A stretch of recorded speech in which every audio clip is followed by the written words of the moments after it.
আজকের মত বিনিময় সভার সম্মানিত সভাপতি, প্রধান অতিথি এবং উপস্থিত সর্বসাধারণ খেলাফত মজলিসের সংগ্রামী কর্মী বৃন্দ, সবাইকে শুভেচ্ছা, অভিনন্দন।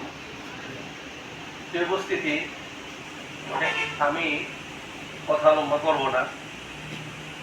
আমি নির্বাচনের মূল পয়েন্ট নিয়ে কথা বলতে চাই যে এদেশে খেলাফত মজলিস কেন রাজনীতি করে। আমরা জানি বাংলাদেশের রাজনীতির প্রেক্ষাপটটা এত খারাপ, এত বেশি পচে গেছে।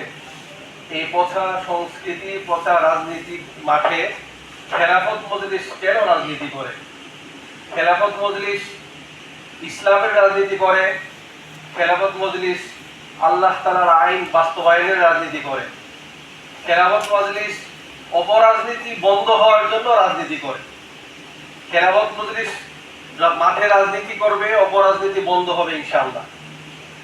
গ্রাম্য টাকা দিয়ে সালিশি বিচার বদলে যাওয়া, দুর্নীতি করা, শেরপুরের বালু বিক্রি হয়ে যাওয়া, দেশের আরো যত ধরনের রাজনীতি আছে যেখান থেকে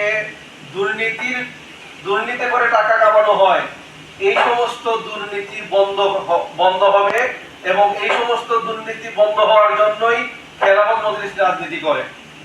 প্রিয় উপস্থিতি, সারা বাংলাদেশে আলোড়ন সৃষ্টি হচ্ছে যে ইসলামী সমস্ত দল একজুট হয়ে গেছে।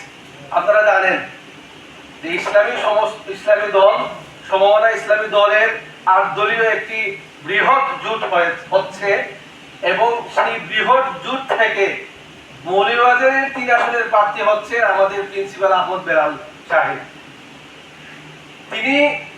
আমরা এমন এক ব্যক্তির কাছে আমাদের ইসলামী জোটের প্রার্থী আমরা দিচ্ছি, ইসলামী জোটের ঘড়ি মার্কা আমরা এমন এক ব্যক্তির হাতে তুলে দিচ্ছি, নতুন কোনো মানুষ নয়।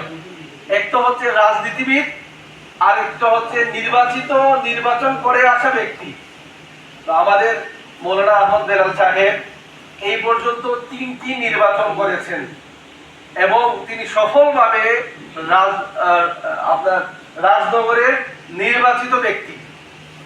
এবং আওয়ামী লীগের মতো ফ্যাসিস্ট সরকার, জালেম সরকার, এমন সরকারের আপনার রাতের ভোটের নির্বাচনেও তিনি একদম সফলভাবে নির্বাচন করেছেন।